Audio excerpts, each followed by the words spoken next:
It's gonna be a great time today. It's nothing like the JOKO we were just talking about, but I tell you what, we're gonna have a great show today. I'm very excited. What's going on? Oh, nothing much, dude. I am living in the heat. KB's also living in the heat. Why is it? I think speculation is just going to be that we're living together because both our AC went out at the same time, and it's just one house. I mean, my AC, she just refuses to turn it on. Oh, yours isn't out. Mine's working. No, she just doesn't want to turn it on yet because it's April. I understand, but it's 90. I feel you. Just raw dogging this heat, cousin. That's all I'm doing. I feel you. What did you just say? You know. You're going into the heat unprotected? Yeah, if you know, you know. Yeah, okay. He is unprotected. He has no nothing keeping him from being warm. That's why it's red back here. It's my heat index. Just to let everybody know, it's blazing hot here. Blazing hot, man. It's hot as shit. Oh man, I feel that. I've been chilling in the basement for a little bit. I had a really packed day today. Courtney and I went out and we did the errands stuff, the stuff that normal adults are supposed to do. We went and ran deliveries. We went to a car wash, washed the car. Left from there, went to the Hoblob. I love Hobby Lobby, dude. Hobby Lobby, dude. Let me tell you, I'm so sorry to interject, but come on. Let me give props to those Hobby Lobby coupons that you can get in email. My son is going nuts upstairs on his bike. I'm very sorry. But like we used to get like 50% off coupons, like 40%. Like we'd go to Hobby Lobby just buy just dumb shit for nothing. Just use the coupon. It was addicting anyway. It was good. Listen, they had these Super Mario mushroom power up cookie jars that I wanted, but I looked at the price tag and was like, "Ooh, $50? No, thank you." Walked away from that real quick. Courtney just went there for fabric, so like it was all pretty good. But we ended up buying a bunch of other stuff that we really didn't need. Like Courtney got this like water bottle that says "The tears of my enemies" on it. On it, and I'm like, "What enemies do you have?" But KB has one of those. It says tears. It says "tears of my employees" on it. Oh no, poor employees. But that's awesome. But no, we went and did some Walmart grocery shopping. The boys decided to. One of them alternated hugging the other one, and the other one would scream the entire time. And I was like, I want to be out of here. I'm so done with you guys screaming at each other. I made one get out of the cart. I said, you get to walk now. And he had a meltdown.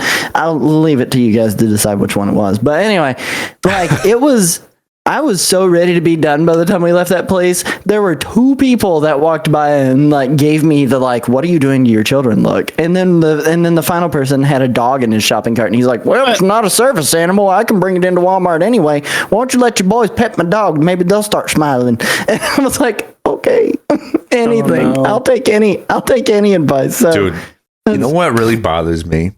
It's one thing for like people, like old people, to look at our son and say, "Oh, cute," because we went to the supermarket, or we go to the supermarket every now and again, and he has this little green basket, which is like a mini Woolworths shopping basket, and all the oldies are like, "Oh, so cute." But I really dislike when like he's being fussy, and then the old people walk by and they're like, "Oh, a handful, huh?" Or like, "Oh, don't worry, it gets worse from here." It's like, I don't give a about what you are saying. Don't you dare talk to me about my child. I'm so sorry. Like I immediately I turn into like Karen level angry when people comment about things. Do you know what I mean? So I'm sure you know. Sorry. I get it. I got angry thinking apologize. You keep that rage going. I'm mad now. I'm mad. Oh my gosh. But no, like that was my day, but the week has been just like it's felt like a kick in the teeth all week in some ways, between like roof damage on the garage and the AC going out and everything getting paid all at the same time, and like it's just been like, well, the rest of it wasn't that great, but today was good. Today was a good day. So. That's great. There you go. I mean, like KB's poor Colin. I mean, he's got like 4 sheets hot dogs coming through him probably tomorrow. So like it's a hell of a deal there. Look at him. He's sitting in silence. He's suffering in silence. I feel bad. I'm just, man, I'll tell you what, I could just fall asleep. It's how like warm it is up here. I could just like, if I put my head down, I'm not getting up. Yep, I hear you. Speaking of warm, I want to give a warm welcome to everybody. Thank you so much, everybody, for tuning in. We are really glad to be here with all y'all. I want to give a quick shout out to Marcy Wu for the follow. Thank you so much for the follow. Marky Mike subscribing with Prime for 4 months, which is amazing, with the comment, and to many more. Malark subscribing, resubscribed for 1 month. Been subscribed for 2. Thank you so much. And don't forget, we also have the Patreon as well, which we have some cool things going up here during all of our time on Patreon. A non-specific time, we have cool things going up. just someday there will be something cool. At some stage during your participation in the Patreon, there will be cool things. So there you go. Yep. I'm excited to be here. I don't know about you guys. Oh yeah, I'm excited. Yeah, I didn't know if that pause was for us to interject or you were burping. So I was like, I was quietly burping. But I've got bad news. Mrs. Nerdwire said that the Hobby Lobby coupons don't exist anymore. Oh yeah, they don't. We don't get the text for them anymore. It's because half their stuff is 40 to 50% off every time you go in there anyway. Like, what more are you gonna save? It's just another thing Australia gets that we've rejected. Yeah. We kill Kmart, they get Kmart. We kill Hobby Lobby coupons, they get Hobby Lobby coupons. I mean, tell you what, they take our scraps. Yeah, someday you'll catch up. You know what? They can take away the amendments, but they took away the cinnamon melts from McDonald's, and now they took away the Hobby Lobby coupons. As far as I'm concerned, freedom has fallen. Why do you want to come back? There's nothing left for me now. There's nothing left. No Hobby Lobby coupons or cinnamon melts. Yeah, why would you want to come back? Oh man, don't know. That's funny. Don't know. Funny. Well, since we're on that topic, we might as well kick off our personal news bites. Yeah, I'm coming back. Yeah. Yay. Coming back. Wait, hold on. This isn't like a news bite. This is not the news bite. This is us catching up about our weeks. I'm coming back. Yay. When are you coming back? We're going through the process right now of I've renewed my passport, so my passport's in the mail with a new photo. My son got passport photos yesterday. Amber's going to renew her visa. So we are coming back to the USA for a possibly indefinite amount of time. What we're going to do is we're going to go back. We're going to stay for a couple of months. We're going to see, does this feel best for our family? And then if it does, then we're going to stay. So yeah. Are you going to be up in New York? Yes. Hey. Yes. So Lesson Sarah in the chat says, so all it took was a visit from Mom and Lad. No, I think that's what pushed it over the edge, because it's just like, why? Because I mean, the whole world was in lockdown for a number of years and stuff, and and not knowing when you're going to go back and stuff. I've discussed this before, but like I was even looking at photos the other day, and I was just like, I was very emotionally overcome, because I've been overseas living this life, setting up a life for Amber and I and our son, and setting up a family life. But at the same time, to that detriment, I've missed out on so much. Like, I've missed out pretty much my brother's entire life. Like, my parents are getting older now, and you can see in photos versus like when I left versus now, they look older. I mean, so do I, and so does my brother. But like, that's this an inevitability. But damn, I've had about enough of that. I'm ready to get back and get back to normal things and see how we go. So BOC Live 2023 will happen this year. Oh yeah, it'd be amazing. Yeah, it'd be really good. I feigned ignorance. Sorry. Oh no, you're good. You're good. I was gonna say, do you have a date in mind that you want to like leave or come up here? Well, the thing is like, it all depends on. For one, we have to pay for flights, because flights will be about $6,000, and that's no short amount of money. Not only that, we have to have savings and all this kind of crap. I've even looked into like what our figure would be for like selling our car, because our car is a newer car. So thankfully, over the last couple of years, because the used car market has gone up in value if you have a newer car, because pandemic stuff. So I got a figure for like $22,000 for our car, which is really great, which is more than we have for our loan. So we would be able to make a couple extra bucks there. So like every dollar counts at the moment right now. So the thing we're waiting on now is timetables for visa interviews if we have to do that, or we might be applicable for a waiver on an interview because Amber's already had a visa before. There's just so much stuff, but we're working behind the scenes. But I just wanted to put a little thing out there in the ether to let you guys know. Those are my plans. I'm returning to the USA this year. I've had enough. It's time to come home. Those dang spiders and the goddamn spiders down here bears can't get you anymore. Them drop bears. Anyway, yeah, that's it. That's my big news. That's awesome, dude. That's freaking awesome. Congratulations. Congratulations. KB, how you doing, dude? Ah, man. You got personal news bite? I mean, we got a raccoon we've been trying to catch and get out of the house. So that's fun. So we bought a trap today. Hopefully, I mean we've put plastic drop cloth around all the gutters and Vaseline on them, all the porch pillars, and it's still climbing up and finding like its way in the chimney. That's insane.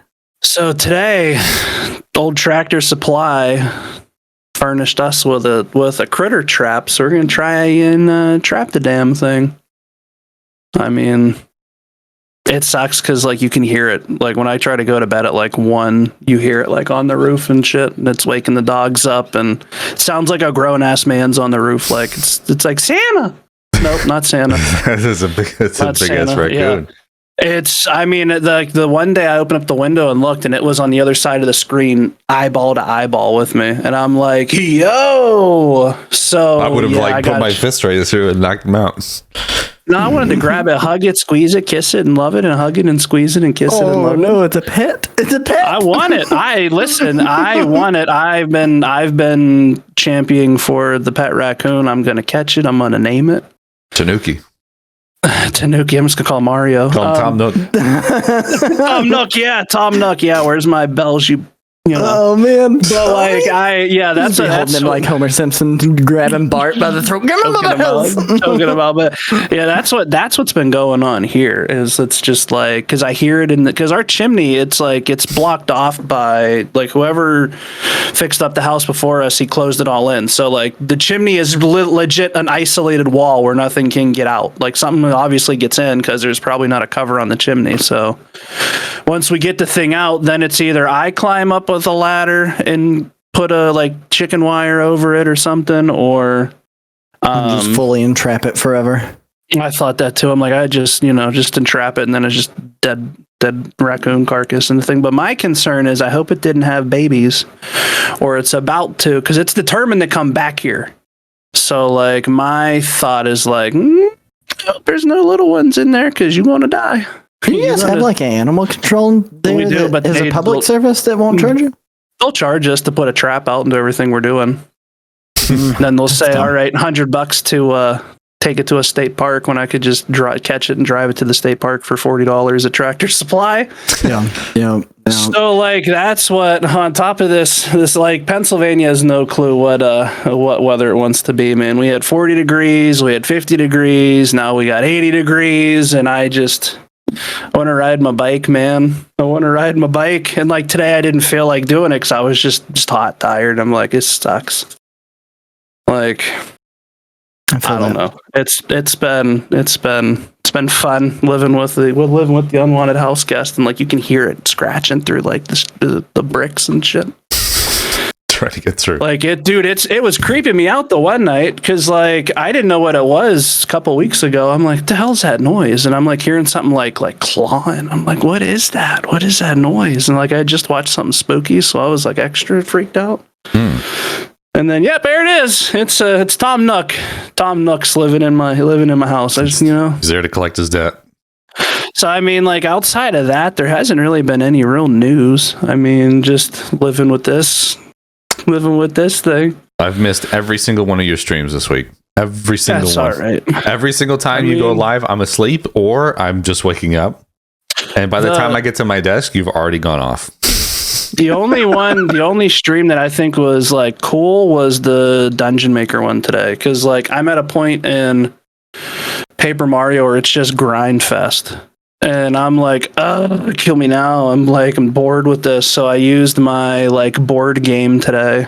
The I'm bored, pull the ripcord game. It was fine, man. I think it's you can add 7 levels to a dungeon. So you have first floor up to 4 and then basement down to B3. So I was doing a little bit of that on stream. It looked pretty good. Cool. But there's people that have the full somebody had all the dungeons from Ocarina of Seasons on, or not Ocarina, Oracle of Seasons on there.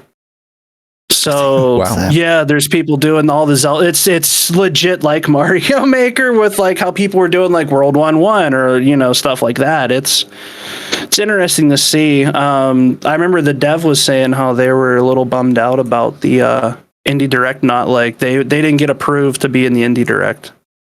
Wonder why? Which is kind of sad. I don't know, but they're we thought we would be a shoo-in, and I'm well, Nintendo didn't like what you were doing, so that says something to me. Mm-hmm.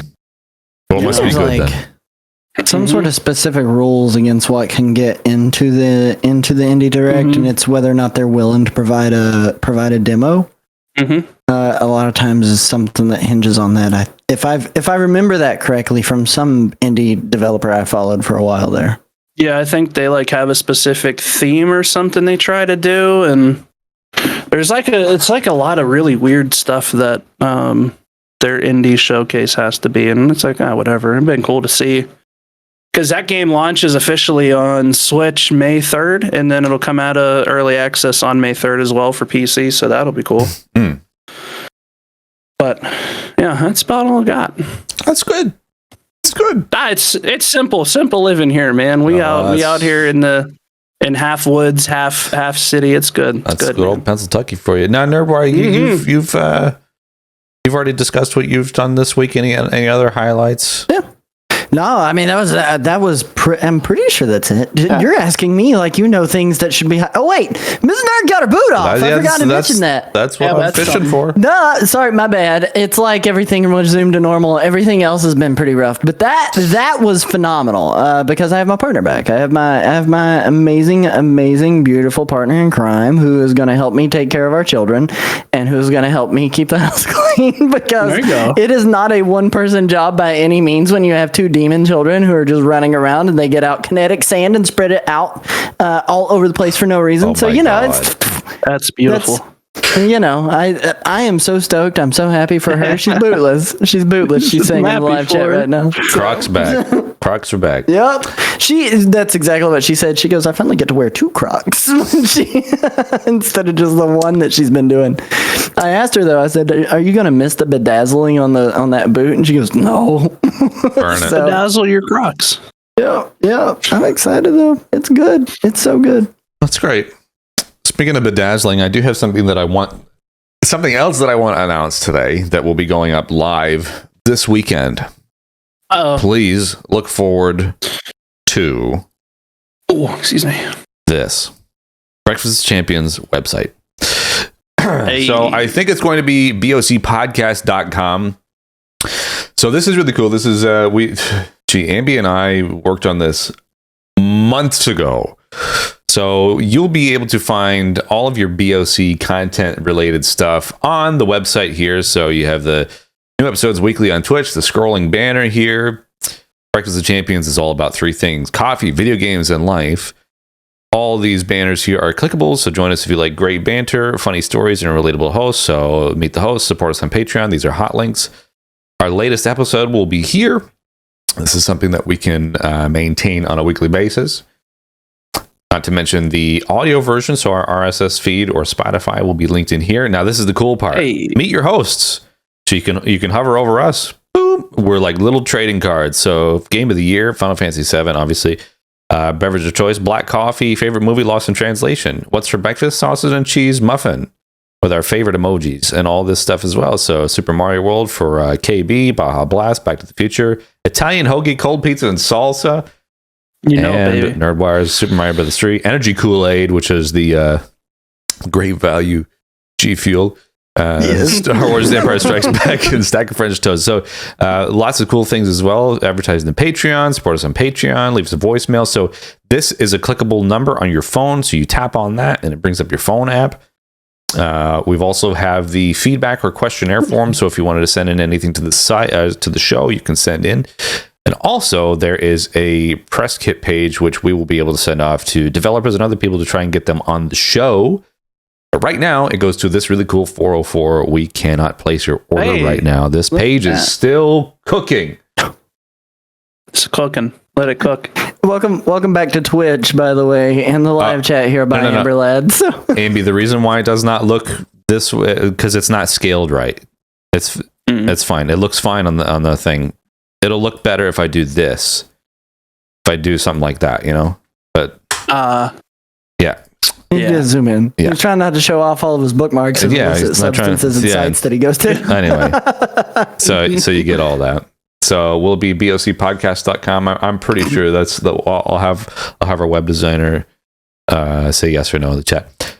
Anyway, we have so much stuff today. We haven't even assigned topics. So I'm gonna. What do we got here? Okay, KB. Since KB loves to talk about Nintendo, KB's gonna talk about Nintendo right after these words.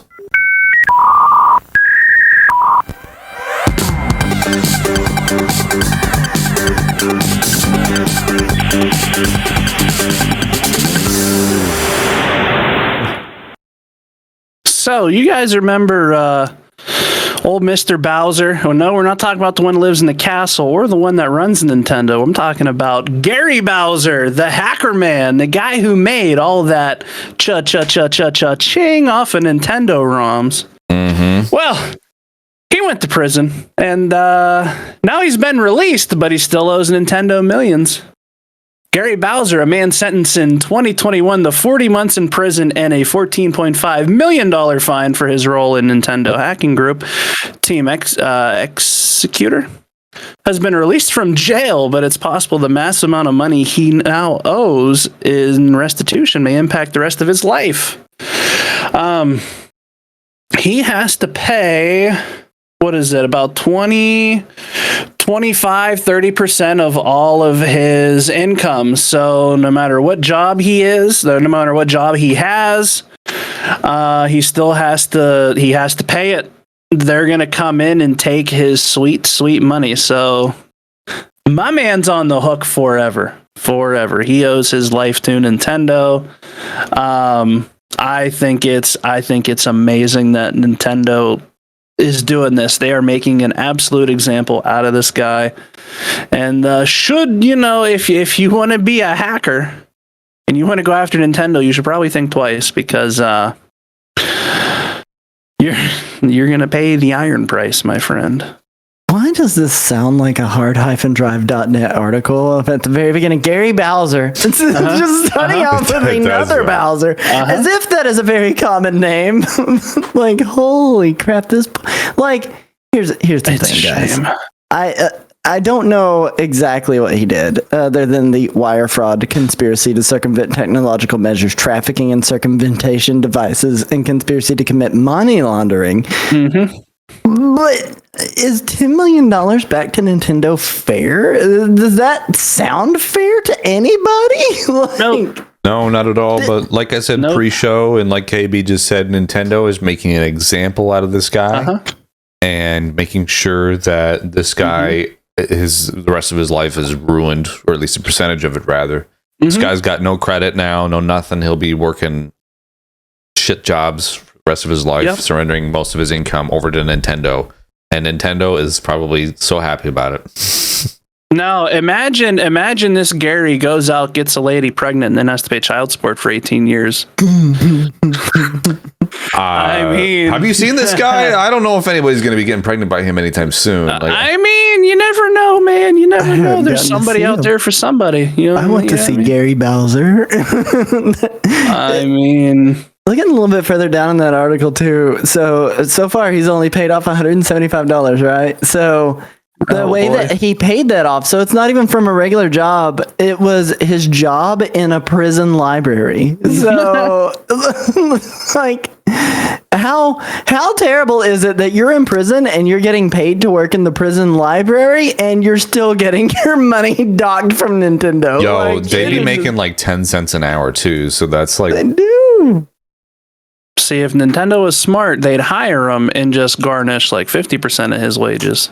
Right? Just be easier. Just make him work for them in anti-piracy development tools. My God. For like pennies a day because they're taking the rest. But Yes. Oh, yes. wait, Poor here we guy. go. I Poor see. Bowser stated that while Team Executor earned at least tens of millions of dollars of proceeds, he himself only received a small fraction of that. A small fraction of tens of millions is still a lot, if you ask me. But yeah, I can see why he got charged $10 million. Never mind. Yeah, it makes sense. I mean, like, yes, he profited personally like X amount, but he was also responsible for like a lot of other stuff as well. So if I was him, I'd be trying to play the Canadian lottery, man. Be like, just take it all. Just take it all. I don't want any of it. Just take it here. oh, I'm sorry. I'm so sorry. Witness protection program. Speaking of changing things, this is very exciting. I saw this the other day.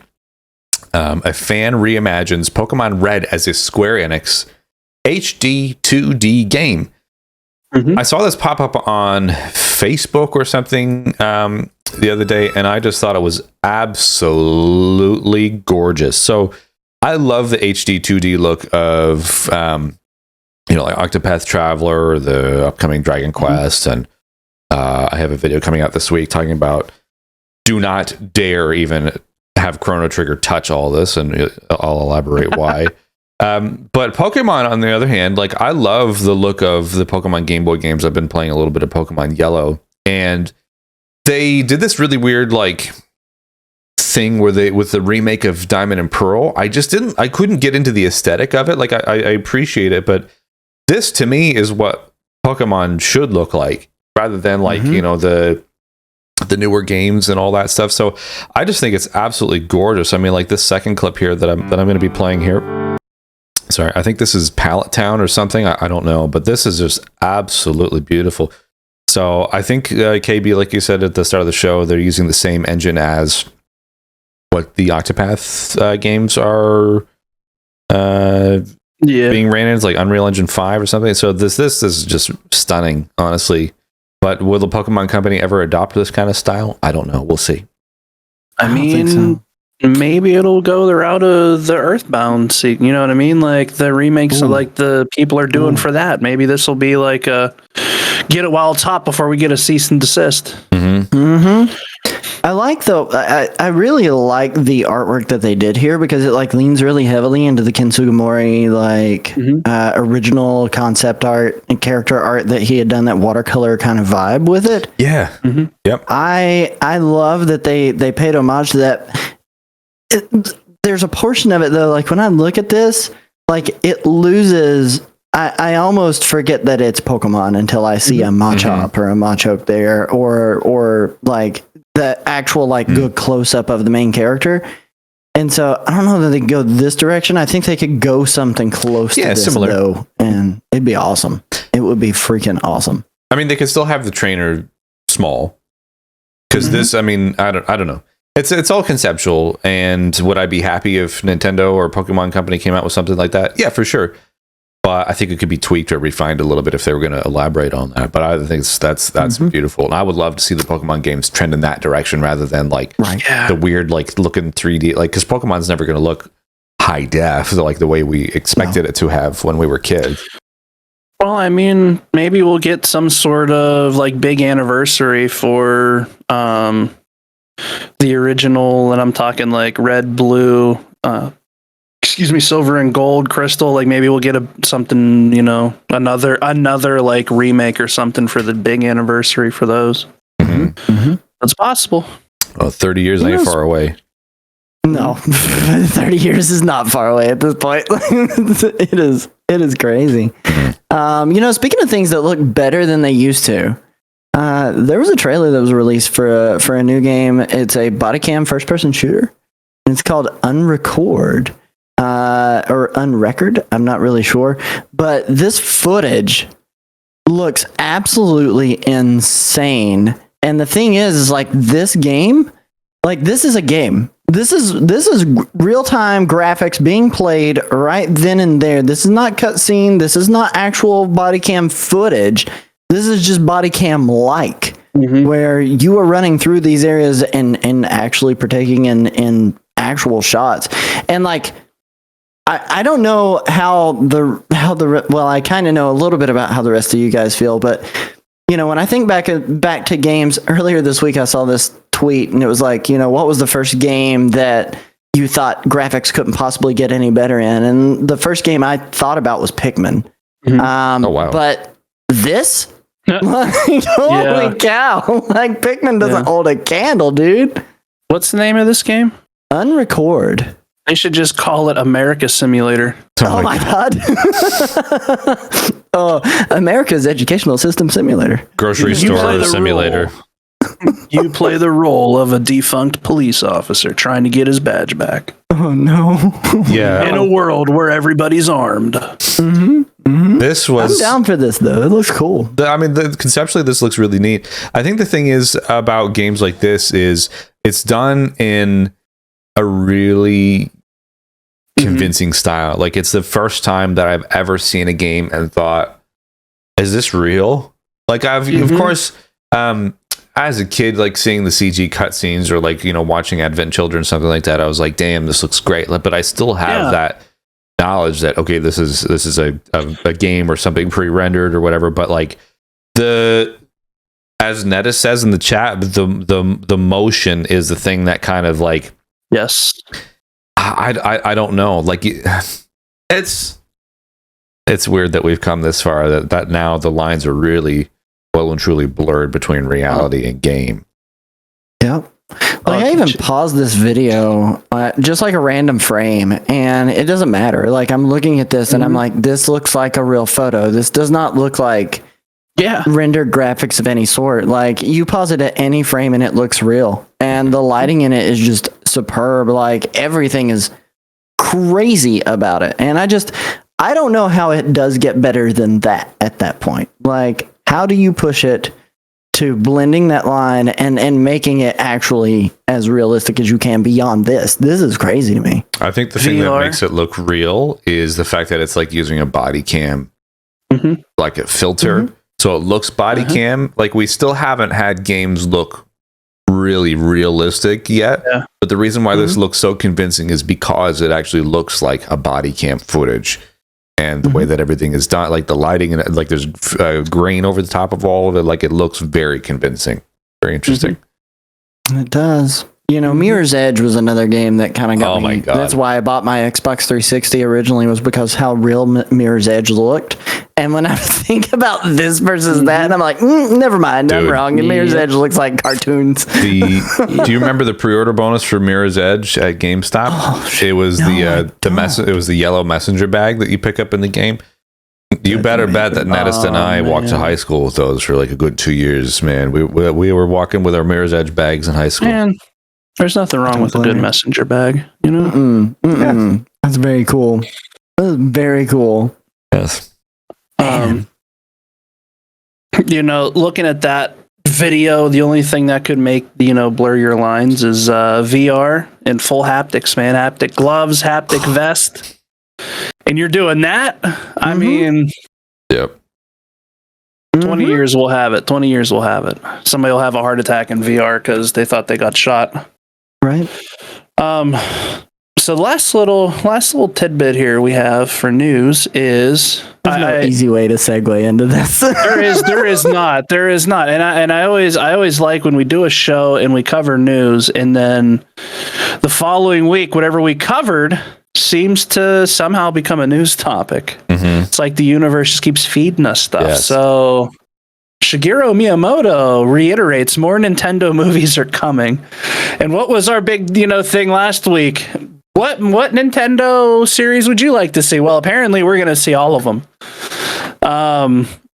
The Super Mario Brothers movie has undoubtedly been a massive success for both Nintendo and Illumination, setting records across the board and putting a smile on cinemagoers' faces. Now, legendary video game creator Shigeru Miyamoto has reconfirmed the Japanese news site Nihon Keizai Shimbun that there is no doubt that he will make another film based on Nintendo franchises. We don't know what's next after the success of Super Mario Bros. But it is sure to end up being another smash hit. So there you go, friends. Are they teasing Smash? Smash Maybe. the movie game? Maybe we can only hope. Next up is Game Explained. Oh, they said smash hit. And they're gonna. Yeah. Oh my god. I don't know. I'm excited to see, like, just to hear that, because I know we speculated a lot of what we'd like to see, but now it's like we might see it. It might be a real thing. Now's the time to get involved in all that, and I think it's great. I just had a look at the worldwide earnings. It is $750 million right now, 725 million. That's their earnings. I do not think the movie is out in Japan yet. That's wild. So Japan, I don't know why Japan is like last on the list, considering it's a Japanese franchise, but still, very interesting. So this movie will earn It's over. not out till next week. Yeah, it's out on the 28th in Japan. That is a long time. That's wild. That's wild. But yeah, the movie will for sure go over $1 billion, like and find its place in the pantheon of movies. Especially probably will be the number one animated movie of all time when it's all said and done. So I went my third time this past week with Lando. I saw took him to go watch it. It was great. Again, 3 times, still good. So maybe this is when we finally get the blue people avatars in animated movie, because dude's like, wait a minute, somebody beat me at the box office. Oh no, I can fix that. That's hilarious. All right, so I didn't put it on the doc, but for those of you who are fans of Xenoblade Chronicles 3 DLC comes out next week. I think it's the 25th and 26th. So it's a prequel chapter that takes place before the game, and it features some original protagonists from Xenoblade 1 and 2. So I'm very much looking forward to that. So I'm sure I will report back next week with my thoughts. I do not think you guys will be playing that. I might. I like Xenoblade, but it is a grind for me anymore. Like, I really liked what the story setup was for 3. Enjoyed playing through that. Yeah. I was a fan of 2, and I know that one was kind of mixed in terms of reaction, but I really liked 2 base game, and I heard Torna was great, but I didn't play any of that. Yeah. 2 was okay. They had some gimmicky kind of things which I didn't like. They blocked off certain things based on what your partner character's abilities were at, so you had to grind. I'd hate having to grind to progress the story. It's just silly. I feel that.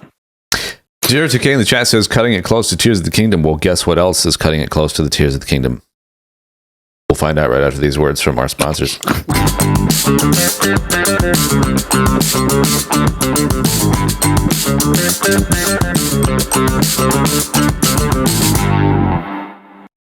All right, guys. So look, we have what is it, like 2-3 weeks until we see 2 weeks until we see Tears of the Kingdom, the much awaited sequel for Breath of the Wild. A lot of people want to keep calling it Breath of the Wild 2. It's not Breath of the Wild 2. It is Tears of the Kingdom. Get it right. But there was a new trailer that launched last week.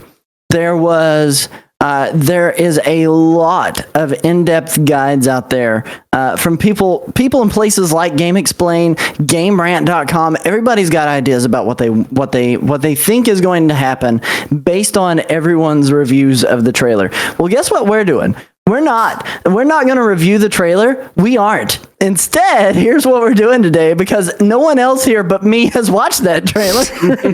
Instead, what we're going to do today is we're going to fan cast what we really want from this upcoming title, regardless of whether or not it's in a trailer, in a teaser, in any kind of imagery that's out there. We're going to talk about the things that we most want. We're going to talk about the things we most think is going to happen. But I'm going to have to be careful because I don't want to spoil anything for either of these two fellas here who are trying to remain untainted and virgins of the Breath of the Wild sequel, Tears of the Kingdom. So, all right. So, that being said, I've teed it up, okay? I've teed it up. KB, what's your most requested feature? What's the one thing you want more than anything? I want when I start the game, I want to see Breath of the Wild Tears of the Kingdom DLC download, yes or no. That's what I want to see.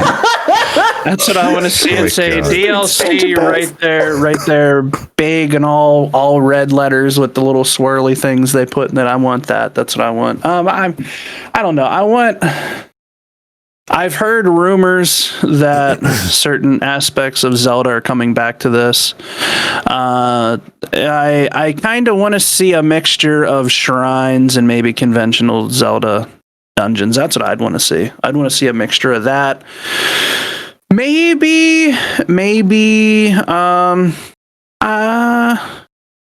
some new areas. I mean, I know they showed like you got the sky, you got the ground, and yada yada, but maybe give us another region on that giant map that we had. You know, just like something. the underground. Something. You go like vertically, go below. There's been enough Zelda games with an underground in it that like we could have that, or you know, he goes into the dark dimension like Twilight Princess. Like that's the stuff I want to. I like give me more terrain to explore. Not only vertically, give me all the things. Give me all the things. I want it all. Can I step into that statement about shrines and dungeons there with you, and just give my own hot take too, and just say I liked the shrines. I didn't need the dungeons. Yeah, I liked the open world. I liked being able to progress through a shrine in like 10, 15 minutes max and being able to move on to the next thing instead of being stuck in one building for an hour and a half. Like, just give me those bite-sized victories, man. Like, I don't know why everybody's so pissy about having a friggin' dungeon or not. So I mean, I want to see both. Give me, because like I like the shrines, I like dungeons, I liked how the beasts felt like their own little dungeon. Like that was cool. So like, give me all the things. Because I know I watched the only trailer I've seen is where they talk about here's the new feature that you can get to when you're in the clouds, and I'm like, oh, good. Well, that's ruined for me. So like, I know that aspect. I know that stuff's coming. So it's like that's cool. I don't know. I kind of wish they could expand on that a little further. A little like, you know, give me Fortnite building. You know what I mean? Let me build a sky tower out of wooden stone. Listen, there's no build casual mode here. Well, you know, like, I don't know. That's what I would want out of it. I haven't seen a single thing. I haven't watched any trailers other than like the E3 trailer and then whatever trailer was like late last year.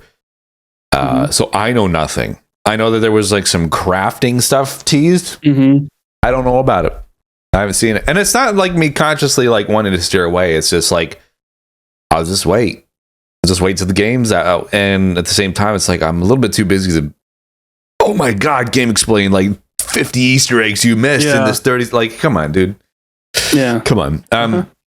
One thing that was released, I did see on Twitter, was a couple of new character arts. So this is just like some of the things that you see on the box art. So I don't think it's necessarily any spoilers. But one thing that I thought was what's something that's been missing in the story, and I'm going to talk about this as I scroll here. I would like a story that's like flips the Zelda thing on its head. I would like for Link to not be saving Zelda this time. I would like for Link to be doing something else. And the reason why I'm building up to this is because they tease some character artwork for Ganon. Now, Ganon, obviously, in terms of like stylistically, Ganon and Link are always going to look similar because the character art and concepts are developed at the same time. But what if? Okay, I saw a couple things on Twitter as well, based on some teaser trailers, which I haven't seen. So I'm just making stuff up here. What if Ganon and Link team up? Like Mario and Luigi with Bowser? Yeah. Are we talking like something I'm talking like that? Mario RPG-esque thing. And I know Nettis is in the chat saying I want the Zelda formula flipped on it. I know all that. But I want something like where like really when I have Link and Ganon. So fast. I didn't even see that come through the chat yet, the live chat here, and Nettis was saying it right as you said. I know it, Nettis. Stop. No. I know where you're going. I know. But I'm saying like let's divert here. Let's have Link and Ganon team up. How cool would that be? Like they haven't done that before.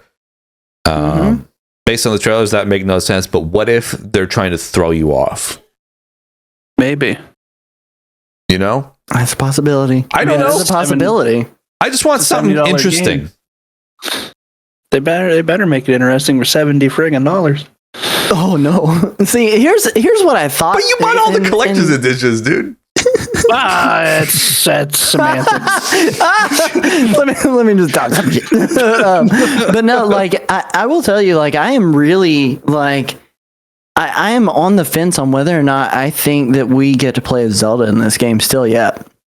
There is such a large focus on her from like character art and development and who she is as a person, and really kind of pushing her out there into that world. She is a featured voice, and I'm seeing all the trailers. I'm not going to try. I'm doing my best to not spoil anything here for you guys, but like it seems like just based on how they've done her, that there's a possibility that we're going to get to play as Zelda, which I think would be an amazing difference. Because I mean, it is the Legend of Zelda. It's not the Legend of Link, but it'd be the first time I think. And I'm not the biggest Zelda fan. I haven't played everything. But it'd be the first time that you actually get to play as Zelda in a canon Legend of Zelda game, right? Like, well, I mean, if they don't do it, give it a year and you could mod it and play it on your PC and play as Zelda. That's true. That's true. I mean, you're onto something here, and I'd be real excited to see if they did that, because, like you said, man, it's all Legend of Zelda, but there's like Zelda gets captured. Oh no. Yeah. Like I would like to see them do something. If they're going to do something different, do that. If they're going to do something different, make her strong. Make her not reliant upon me. That she is already strong. She held back Calamity for 100 years waiting for Link to come back in Breath of the Wild. Like, if she can do that post-mortem, like, it's like there's no reason she should not be a hero in her own right and not have to just be about Link. Well, another a couple of interesting blurbs are, you know how there's like that Ouroboros kind of deal in the Tears of the Kingdom thing? That is usually like a never-ending thing, a cyclical thing. So what if like the Zelda timeline just like its history repeating itself, and like now Link has to break the chains of fate, just pulling like a Xenogears kind of deal. Like there's something happening and there's events that are spiraling again and again and again and again, and it's up to Link and Ganon to team up together to destroy the chains of fate. Something like that would be cool. And of course, I'd love to see Zelda playable. I'd like to see some connections to like other games as well, which allegedly are in there, based on trailers and stuff, trailer art and whatever. Cool. So, what about this? We know there's timelines. We know the timeline splits. What if somehow, like, all the Ganons from all the timelines and all the evildoers and all the timelines form one giant mega thing, and you all have to fight them? I'm down for that. I'd be down for that. Amazing. Giant boss rush. It'd be like Zelda's Multiverse of Madness, Yep. I would be totally down for that. Honestly, KB, I think you probably have like the most realistic like wish for that by having like a third dimension. It would make sense as much as everything kind of works in threes in those games anyway. I mean, you've got the Triforce, right. You've got wisdom, courage, strength. Like all these things kind of just like leading into each other. I think it would be really cool, and it would give some more insight into like where the Calamity came from. Like, it'd be cool. I saw this. Thirsty. I coined this term before anybody else. I will like to say this because the key art for Ganondorf came out the other day, and as soon as I saw him like looking all hunky with his shirt off, I said, sorry, I'm very sorry. I said Ganondilf. But apparently, like people are thirsty for him. I mean, it makes sense. All I ask is they bring Zelda's dump truck back. That's all I want. Listen, I've got all the big ladies over in Gerudo Valley. Like, it's fine. I'm fine. So you're saying you want Zelda to have some cake? I want all the cake, man, and maybe by the ocean too. I think it'd be fine. So is that the one main feature you want requested? Wait, no, that's the main feature. I want them to bring back the lady who got mad because you trampled on her flowers or whatever by that one shrine. Dad, bring her back. Make her that like puzzle, bro. You know what I mean? Bring her back. That's what I really want. If she's not in it, I'm breaking my cartridge in half on stream. That makes sense. I don't blame you. It's like it's like even worse than what our friend of the show Super Nintendo does when he's just like, delete it. I'm done. I'm gonna delete it. It's like, no, I'm gonna shatter it right here. I don't know. Like, Here's my real, like, the biggest thing that I think I would like from this game that I would hope that they actually put into here, that I don't know is confirmed beyond the let me play a Zelda. The thing that I would like the most is some actual real motivation in the game. I agree. Because Breath of the Wild 1, there's no real motivation for me to go Breath of the Wild 1, my apologies. Breath of the Wild, there's no real motivation for me to go and take down Calamity Ganon. Like, there's no real need for me to do this or explore this world unless you get the flashback, the like 11 or something flashback sequences and everything else, and it's already a pain to try to get those to trigger. Like, I just want, and maybe that's not a feature, but I think it should be a friggin' feature in the game that there's a story. Like, let's just give me more than just, hey, I'm exploring this world and I'm getting to live in a Hyrule that is probably the most fleshed out, realistic version of a Hyrule that we've ever had. Like, give me some real motivation. And then beyond that, and I see this happen all the time. People on the internet complaining about the weapons breaking. I don't care if the weapons break. I literally spent time picking up sticks and farming electric swords and everything else, and the crafting system that they have implemented into this game, because I know KB knows about it, so I don't feel like I'm spoiling I could that. care less about the crafting stuff. The crafting system in that game is going to be nice because it doesn't matter if my weapon breaks. I pick up a rock and I pick up a stick and I just fuse them together, and now I've got a giant boulder club. Like, it's fine. Like, I don't care if the weapons break. Keep letting them break. If anything, it motivated me to keep exploring and collecting and trying to find, well, what's the next best thing that I can grab? Whereas if my weapons don't break, I get one weapon and that's the only thing that I care about, and that's the only one that I will use. Like, I won't get to actually experience everything that game has to offer. I will be pigeonholing myself into, well, this works great on everyone, so I'm just going to use this forever until I get the Master Sword. And even then, the Master Sword didn't break. Like, it didn't break. It would fade out of existence, but then reappear after you used up all of its energy after a short amount of time. It didn't break. I'm just giving my own hot take here on this. Like, look, let the weapons break. Let the weapons break. I'm fine with that. Just give me a freaking story and then expand the weapons catalog to where I have more reason to continue exploring. That's all I want. Yep. Well, agreed. I mean, look at the Master Sword in this game. It's broken. There's something happening to it. It's toast. Yeah. I mean, I quickly looked at some fan theories just to see if there's anything else that might jog my mind or conversation topic. Might be some evidence of time travel here as well, because there's some things that are very similar to Twilight Princess in terms of like how they're presented in the game and some of the key moments and some of the trailers and stuff.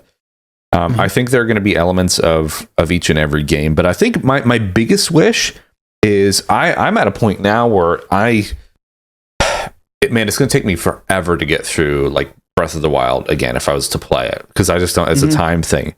I'm hoping for a little bit more of a linear experience. Something like, because you can play Breath of the Wild linear. You can go straight to Calamity Ganon and beat him straight to him. I want more motivation through the story, which is what I'm saying. Like, I want the idea of Zelda to be just turned upside down. I want everything I know about Zelda's story to be completely off the table. And I would like just to be able, like, because the story moments in Breath of the Wild were really great. They were few and far between, but the emotional attachment I had to those characters in some of the moments was really cool, because that was the first time that we had like voice acting in a Zelda game. So I just hope that they build on that foundation and just kind of check all the boxes. But is it going to be a perfect Zelda game? Probably not, because it's not Wind Waker. You know what I think probably would have motivated me more? And you kind of talked a little bit about it too with time travel and stuff, but it suddenly like clicked for me. Like, Majora's Mask, you give me a time limit how long I can spend in that world. Okay, now we've got motivation. Yeah. I don't care about I don't need the story. You give me a Majora's Mask time limit. Yep. Like, okay, Let's go. Mhm. I'm down for that even. Put me into some constraint because literally I could wander all across Hyrule for all of eternity for the last 6 years and it doesn't matter. Calamity is never going to strike. Right. Like, Yep. no motivation there. I just, I don't know. I don't know. I don't know what else I would request out of that game though. Like the game looks huge. Everything I've seen has been an amazing build on in addition to what they've already done to this, to the first one. It's hard for me to request more than what I'm already getting. I could not imagine anything else that I would want other than a story. I agree. We'll have to wait and see. I mean, there's some talks about dungeons and stuff, but I didn't really think about dungeons. Like, I didn't mind the shrines. I wasn't like, damn, where's that water temple at? Like when I was playing Breath of the Wild, like the way that the game was paced made sense. The way that the shrines were laid out on the giant map made sense. Like everything made sense when playing that game to me. The divine beasts function as dungeons anyway. I thought they were dungeons. Like, so I never wanted more than what I got. No, but I still keep hearing people going, where are my dungeons? Well, they were housed inside of these giant beasts that give you powers after you exited them. Like, what are you talking about? Where are my dungeons? Right? But I don't know, man. Like, I think there's a lot here that could be really, really cool. I don't think there's any callbacks that I need out of this game. Like I really don't need any callbacks. I want it to stand on its own legs rather than the lineage and history of the franchise. Just be its thing. Like be its own thing. Continue to innovate. If anything, like Breath of the Wild was the game that innovated how games were made for the next 6 years. Correct. Yep. And it's hard to capture that magic in a bottle again, but if anyone can do that, that's Nintendo, right? But let's let them just capture that magic in the bottle and not hold them to this standard of you have to be Breath of the Wild. Just be Tears of the Kingdom. Build on that. If it's going to be a direct sequel, build on Breath of the Wild and expand that and make something that developers are going to go, I like that idea. Let me take that and do that my way. Like, just do that. Yeah. And that's easier said than done because we are not the magicians behind the game development council that's on this game where it's like, just this one random dude on the internet has told me to capture magic in a bottle. I guess I'm going to do it. But like they could though, is the thing. They are masters of the craft, innovators, and they could do it. And I think they could capture that same magic again. If anything, this is probably the most hyped game of all time in a lot of ways, I feel like as smashing as Breath of the Wild was whenever it originally launched, there were more copies of Breath of the Wild sold than there were Nintendo Switches sold. Like, and it's insane, but they could do that again. They could. They absolutely could. I mean, I would argue though, I wouldn't say Breath of the Wild single-handedly changed the video games for the past 6 years. Look at what other game launched alongside of it that was also open world and you had to sneak around. Horizon Zero Dawn. Yeah. Because I remember when Breath of the Wild came out, one of my coworkers was like, man, I want to get it, but I'm playing this other game that's just like it. And I'm like, what do you mean another game that's just like it? And he's like, it's open world, you go where you want, and there's a story and all this. And I'm like, I don't know, man. It's not made by Nintendo, so I don't care. But like, there's like I know 66JD was like, he goes, Horizon Zero Dawn came out at the same time Zelda did. He said, had they had launched it without being when Zelda was around, that game probably would have did way better than it did. And I kind of agree to a point. I hate the game because I don't like stealth stuff. I'm run and gun, man. I can't sit there and sneak around. You know what I mean? Like that's not for me. But that's the only thing I would argue with. You know, those two came out at the same time. If one had launched before the other, would there still be this mass amount of success? Would there be other games trying to be and capture what they had? I just don't think anyone looks at Horizon Zero Dawn and says, hey, I wanted to be that. Like, definitely not. The biggest problem that I had with, and I'm going to get on a tangent here, I apologize. The biggest problem I had with Horizon Zero Dawn is it had that, like, Ubisoft, Assassin's Creed kind of like gameplay cycle that just like destroyed it for me. And I remember like it came out and I was so stoked for that game. I gotten a PS4 for it. I wanted to play Horizon Zero Dawn because what inside themselves, being a 10-year-old little boy, does not want to fight robot dinosaurs? Like, come on now. But the game's gameplay cycle was just so stuck in this. Go do this fetch quest. Go climb on top of this mountain, open up a part of your map, then you get to go and fight a dinosaur or two here and there, and then you just do it again. It's just like puke and eat it and then regurgitate it again. And I was just like, that wasn't the gameplay cycle that I was wanting. And I think Breath of the Wild, that's partly why I think Breath of the Wild was as successful as it was, because it didn't have that cycle. You stumbled across everything. Right. It was a game of exploration, not a game of objective. And I think that's part of what meets some of our complaints here, is that Breath of the Wild itself was a game of exploration, not objectives. So that's why we didn't have any story. That's why we didn't have any drive to complete anything. It was just, hey, go exist in this world. And maybe I missed the point as a gamer trying to say, hey, I want more of a reason to do this. But I think this sequel needs to have that linear storyline that you're talking about, Eric. Exactly. We've done the first game. The entire time that I played that game, I went from story point to story point to story point. I don't care about any side quests, and this is just how I play games in general. I don't give a about side quests.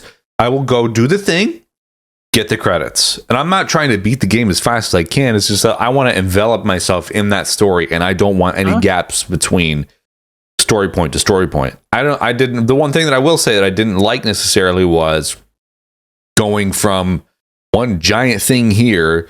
Oh, there's a couple of shrines. And then 6 hours later, it's like, another reprieve. It's like, finally I get to know more. I don't like being hooked on like that. I don't want to be strung along. So yeah, I'm hoping for more purpose, more why, and more of it like straight up. Yeah. So we'll see how we go, but I think the game is Breath of the Wild was really influential when it came out. I mean, like it launched on a new Nintendo console, like it's guaranteed to be a success. So if Horizon Zero Dawn came out, we might be speaking a little bit differently in this conversation, I guess. But people are always going to put Zelda on a pedestal anyway, whether it's a perfect game or not. So this is pretty much. I'm interested to see, because this is pretty much going to be like the Majora's Mask to Ocarina of Time. Is this where we're going to go with this kind of game, because that's a continuation in its own way, or is this going to be its own thing? I don't know. We're going to find out. It's not like Majora's Mask. I hated Majora's Mask. That game sucked. See, that was my first real Legend of Zelda. I did not like that game. I loved it. What the hell? It's okay. Now I'm thinking Oracle of Seasons, and it's Ocarina of Time. I liked that one. I didn't like the time. I hate time limits, man. That's why I can't beat Mr. X and friggin' Resident Evil 2, because I feel like I'm being rushed. I like to take my time. Dude, this is why people have anxiety now, because Majora's Mask. Tell me. I did think of one more feature, by the way, that I want. This will be my final feature for this segment that I'm going to ask for. And I speak for all of us here, I think. I want to see more of the Great Fairies. And by what I mean by that is not just them again in this story. I legit want to see more of them. Let them come out of their fairy pond. They're beautiful. They're big. They're bold. They're brash. Come on. They were hilarious. Make them more important and integral to the storyline. Yep. Nettist in the chat knows what I'm talking about. He's a fan of the big ladies too. I know. Nettist. You just want those big ladies. Well, there you go. There's our a little bit of fan theories and wish list for Zelda. I think either way, it's going to be. I think it'll be a good game. I mean, I think it's going to be hard for it to be bad. But then again, I don't know. This could be the worst Zelda game yet, or the best Zelda game yet. But we're going to find out and see. We'll see. But till then, we've got one more thing. And every time I flick over to a transition, I say after these sponsors, I feel like I'm on PBS. So we'll be right back after these words.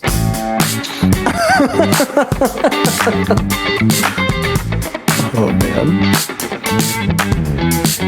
So we've been playing games for, I don't know, 60 years collectively.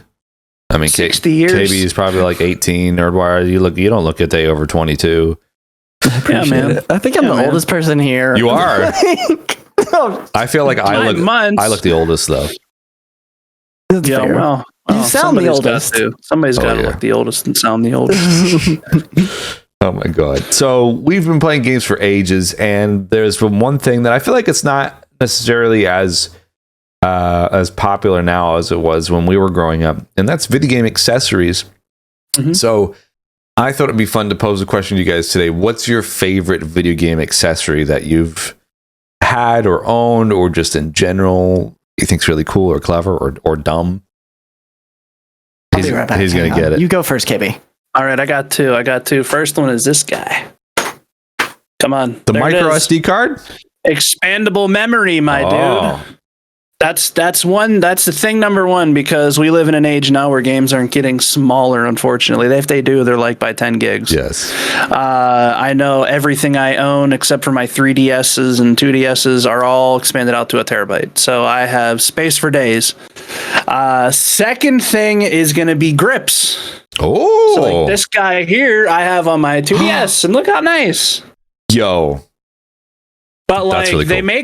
They make them for the 3DS, but it's not as like big. The handles aren't as big, so it's kind of like useless. Yeah. But this here, man, grips absolutely. I have a grip for my DSs. I have a grip for my Switch. Have it for my Vitas. I mean, it kind of takes me back to the because it's on portables. It's kind of takes you back to the whole Game Boy days where you had the massive Game Boy builds with all the attachments and stuff. But those would be my two: expandable memory, micro SD cards, and console grips would be my gaming accessories that I like. Interesting. What did you go and collect there, Nerdbar? I went and got this. And for those of you guys that are old school gamers like myself, you may recognize this. The Advantage. Oh, yeah. The NES Advantage. Dude, this was like by far one of the coolest pieces that I ever had, because it made me feel like I was actually in the arcade. I didn't have a whole lot of experience like growing up going to arcades. The nearest like thing that was close to an arcade that was near me was a Pizza Hut like an hour away that had a Pac-Man in it, like the tabletop Pac-Man. But like to have this like full-on joystick experience along with these giant, just like very good feeling buttons, and then combine that with like the turbo ratios that you could do in it, because I mean it even has these dials for how quickly you want to like have the turbo to flip them on and off. It has such a good click sound. Listen to this. Probably isn't coming across very well, but like you could even trigger slow mode. You could change what player you were playing as. Like this was just like one of the coolest experiences for me, and it made me feel like my platforming actually meant something. I played a ton of Teenage Mutant Ninja Turtles for the NES like back in the day, and this was like the thing for me to have. Like I this is not my original one, mind you. I had to rebuy this over the years, but it was one of my go-tos. The other peripheral, since we're mentioning two though. Oh yeah, the other peripheral. I know the one you're going to show.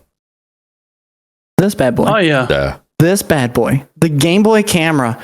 I have a lot of Game Boy. I have a complete set of Game Boy cameras, save for the gold one, the Gold Legend of Zelda one. If anyone ever runs across it and you want to send me a link to a auction site, send it to me. But like the Game Boy camera was such a unique piece of history that I think people forget like how cool that was. It was before the smartphone days.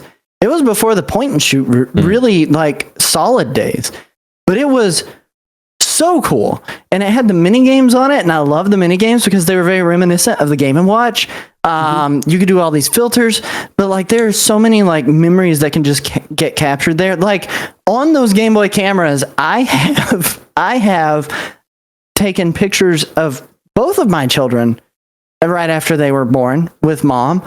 Like I have captured so many like different memories, like memories from our first house as a family. Like those Game Boy cameras are just such a super cool thing, and I wish there was something that could like actually truly capture that magic again, but I don't think, like, the problem is like cell phones and smartphones, they don't have that niche. They don't get that like weird look. You can filter it, but it's not the same. It's not, I mean, you know what you're capable of with this. So that's cool. I don't know. That's my go-to. I have a couple of cool ones that I liked. I really liked the Rumble Pack accessory for the N64 controller. Because I rebought Star Fox Complete in Box a couple of weeks ago, and it had the Rumble Pack accessory, and like it's the most basic Rumble, honestly, but it's like, wow, this is how we used to play games, and it's like really heavy on the controller. I mean, that's really cool. It's powerful though, Eric. Like it is a powerful Rumble compared to what you get today. That thing, it takes a couple of batteries to power that thing. Mm-hmm. I want to give a shout out to the Wii Fit balance board. Oh boy! Because the way that they marketed that thing, I wanted one because Nettist had one, and we didn't care about getting fit. We just wanted to play like the snowboarding mini game, and I liked getting on there and having it tell me how much I weighed, which was like really unnecessary because I was like 14 or 15 when that came out. But I liked it. I thought it was cool. But I think my favorite accessory, and I think a lot of people might actually not remember this, was the Game Boy Advanced e-reader. Oh yeah. And not only that, the cards that you could get, because you could put you could hook up your Game Boy Advance to your GameCube and then use e-reader cards and have things scan into Animal Crossing. So you could get like little arcade units that you could show off in your house. So that was a really cool way to collect them. So for people who don't know, you would literally take your e-reader and swipe it like you're doing your card at Walmart or whatever. I mean, like I thought it's a really cool thing. Mm-hmm. Mm-hmm. It is super cool. It's like the original Amiibos. There's a speedrun category that I like to run for Super Mario Advance 4, Super Mario Brothers 3. That's the World E category, which is all e-reader levels, and you can actually play those through like the Wii U version had the Virtual Console version had those added. They've released it later online. If you want to go and do illegal things and download it on the internet, you can. I won't tell you where to do that, but like it's an option for you guys to experience that. But that was like super cool. I want to get a complete set of those cards, the Super Mario Brothers 3 cards, but they're like $250, and I cannot drop that on cardboard. Like I just won't. I won't. I am opposed to doing so. It's cool times, man. We lived in the golden era of doing all that stuff, and now everything is all like NFCs, freaking crypto. Mm-hmm. It's all I almost brought out Nintendo Labo. Like when I went and found the NES Advantage, I was like, wait a second. Speaking of spending money on cardboard, I mean, like literally. That's what I had to. I got it when it was on sale when Target had it for like $20 per set, and I was like, "Yo, we need to go." I've got 3 of those bad boys. The virtual reality set was the only one I paid full price for because I had an associate he was my assistant manager at the time. I was store manager for GameStop, and he told me. He's like, it's really cool. And I go, whatever, it's cardboard. It's not real VR. I've got a PlayStation VR at home. I don't need this. And then he brings it in, and I'm playing this like rolling through the town shooting aliens mini game and like cocking this gun and shooting these aliens. And like it has kick to it because it's all rubber band based. And I was like, this is actually kind of cool. So I ended up buying it, and I was like, this is really neat for like 3 times that I played with it. Like, but I got the variety kit, got the regular VR kit. The one thing that I wish I had gotten, because we never talked about it, none of us mentioned it, the Wii wheel. Oh my I wish I had gotten the Labo wheel. Like, I don't know why we didn't talk about the Wii wheel. The Labo wheel, you've got that one? Yeah, I have everything but the robot set. I've got the robot set.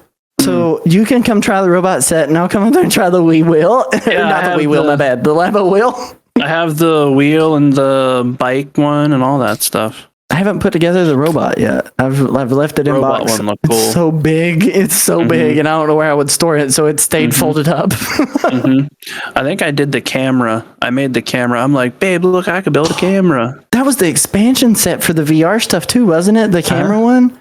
Oh, I wanted that because of Mrs. Nerd, obviously, but dang. I myself in the finger with this thing. Oh no. I'm messing with a iFixit Spudger, the pointy one, and I know the one. Yeah. Yeah. That's sharp, dude. No doubt. I just stuck myself with it. So that was fun. There you go. Also, shout out to the Power Glove, one of the coolest accessories of all time. It's bad. Ooh, Power Glove, or that one that had looked like one of the things for Battleship, but it had all the lasers and sensors. You moved your hand in it. Oh, yes. Yeah, I know what you're talking about. That's right. That was cool. There was one we didn't talk about also, but the reason I didn't talk about it is because I thought it would be disingenuous to do so because I didn't have a Dreamcast, but the Dreamcast VMU. Oh my God. VMU. I love it. Like, that is probably the coolest like memory card peripheral that you could get because it's basically a gigabit. It's like whatever you want to go. Like you take it out and like level up in games and what have you, and then you plug it back into your Dreamcast controller. Has a little LCD screen on it. Does that thing look like a little Tamagotchi people had back in the day? Okay, I know what you're talking about then. Oh, also the Poke Walker. It basically is a Poke Walker. Those little Pokemon Game Boy things. I want one of those so bad. Pokemon Mini. They have backlight kits for those things nowadays too. Where you can like actually like backlight them. It looks dope. IPS screen. I want one of those. Shout out to the Power Pad as well. That's really cool. I remember it's what you used to be able to play with stadium events or track and field. Stadium events is a really expensive one. But I remember like I had a friend when I was like 3 or 4 and 5, like from daycare, like 1st and 2nd grade era. He had an NES and I remember playing on a Power Pad as a kid. That was like the dumbest thing, but it was cool. Like I don't like DDR. Like a DDR, I prefer playing DDR with my thumbs. I'm pretty good at those games with my thumbs. I'm pretty good with my hands. So there you go. Oh man. Anyway, lots of great accessories. So please let us know what all y'all's favorite accessories are. And speaking of letting us know, please, if you're watching on Spotify, leave us a thumbs up, or iTunes or whatever, leave us a rating. On YouTube, make sure to give us a comment. Let us know your favorite things down below. Because I have not brought up these details in a while, I would also like to wrap the show with our latest download stats. Hey. Because I've been forgetting. So all time, our show has we got one clap. Our show on all audio platforms has received 1,205 downloads. Ooh, we're gaining some traction because it hasn't been that long since we had 1,000. That's like 200 more. Yeah, it's getting up there. So 37% of our listeners come from Spotify, 25% is Apple Podcasts, 11% is from web browser, 8% is from Castbox, and 5% is from Pocket Casts. Very interesting. Locations are our top place of all time is Melbourne, Victoria, with 19% of our listenership coming from the Great Southern Land. However, our top country is the USA, followed by Australia, UK, Sweden, Germany, Czechia, Singapore, Puerto Rico, Slovakia, and the Netherlands. Rancho Cucamonga has dropped, so Rancho Cucamonga is like 5th on the list here. Our second city is Camden, South Carolina. Then we have London. Then we have Frankfurt, Germany. Rancho Cucamonga, Mount Sterling, Scottish Borders, Elmsphere, Shropshire, Prague, Charleston, West Virginia. So we're all around, man. We're getting there. Let's go. We have been pinged in 1, 2, 3, 4, 5, 6 continents. North America, South America, Africa, Europe, Asia, and Oceania regions. So we've been listened to. Listened to. We've been around the block, man. Yeah. Any final words for episode 38? Drugs bad, guy. Oh no! Drugs are bad. That's true, but I thought there was gonna be another one. No. I always say don't forget your towel. Spice it up a little bit. Yeah, like a spice man, spice girl, spice man. Spice it up. All right, that's my final word, Spice Man. Spice Man. All right, well, we're going to flick over to our quick transition. Thank you, everybody, for watching this episode. We'll be right back with our post-show live. We're going to talk about probably one more cool thing. We'll see you there after these messages.